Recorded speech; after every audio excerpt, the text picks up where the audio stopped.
Let's take a look at what could be next for Bitcoin, because now we've seen quite a move from 3,200 to about 5,600, currently at just above $5,000. So to see where we are, we want to zoom out as far as possible. Now actually, I want to start with the weekly here first of all. Now, you can see on the weekly, what has happened so far is that price did find some support in this region where we had the wick of a candle, came down to find some support here. But the key takeaway from this weekly chart is that price is entering a weekly zone, a support resistance zone. As you can see, the first point was back during the surge in 2017, and then during the fall, it found support there, and now we're coming back up into that area. It's not so much a line as a zone, so roughly between 5,600, let's say, and an area to about 6,000, 6,100. I would say there's probably another zone a little farther above that around, actually I won't draw a line, but I'll say roughly this area here. If you look at different charts, you'll see it daily and monthly. 7,600 to about 84. There's another zone here. But first of all, we have this key one to get over.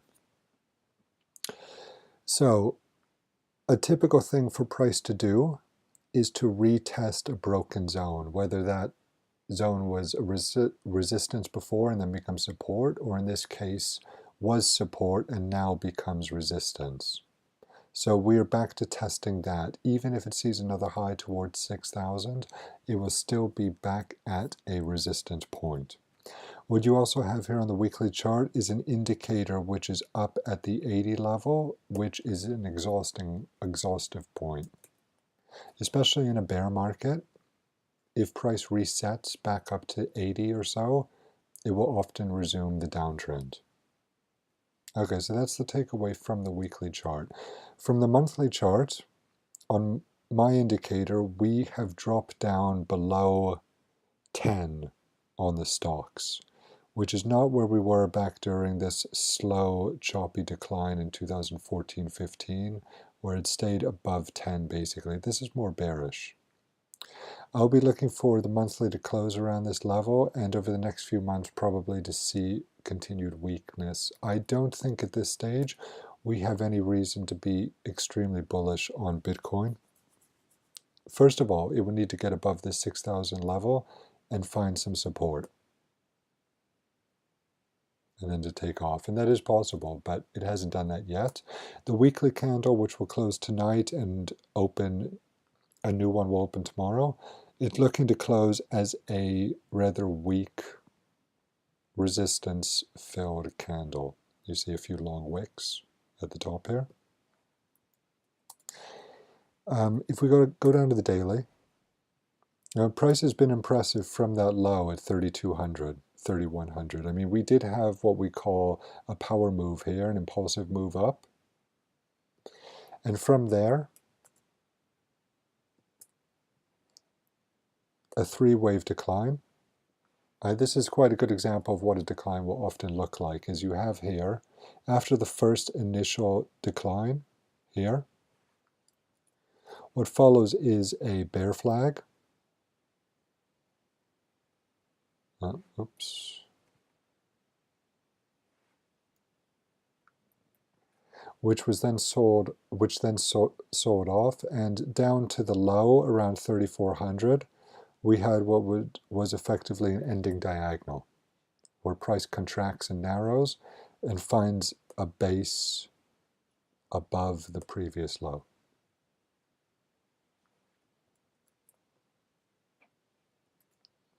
From there, we had a series of impulsive moves. You can see these are all power moves.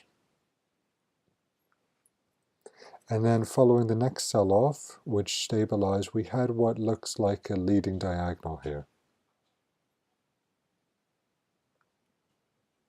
And then obviously you can see it's taken off from there, and it did, using old traditional methods of diagonals as resistance, it did find resistance there.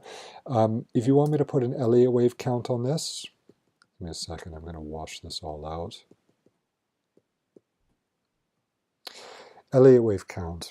Okay, so I would treat this as a first wave up, second wave down, and first wave of wave 3, wave 2 of wave 3, and then I would see this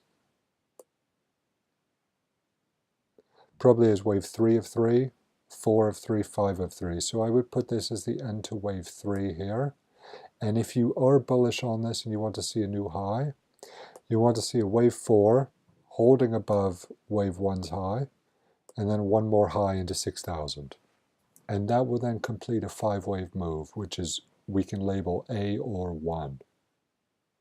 So this is speculation because we don't have that high yet.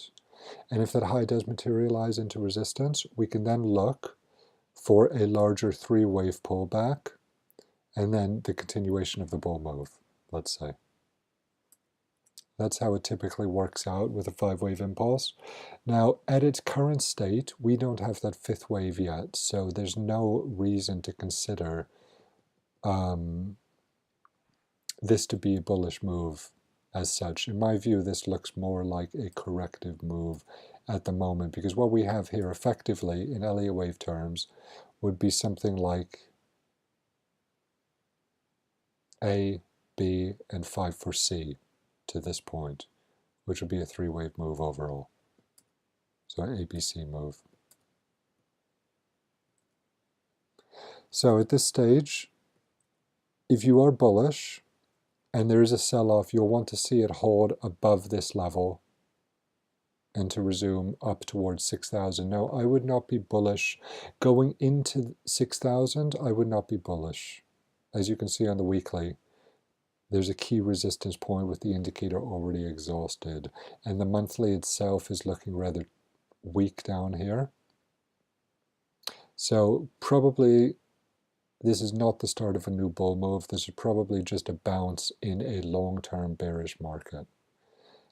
However, when another corrective pattern emerges of some kind, there probably will be a chance to buy it. Like what can happen, just for example here.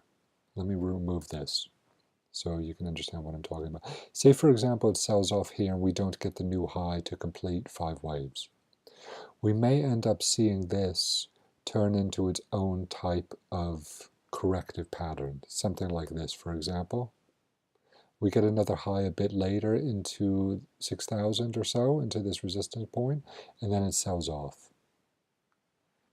So if you are, whatever side of the trade you're on, I would be cautious about this now that we are entering a key resistance level.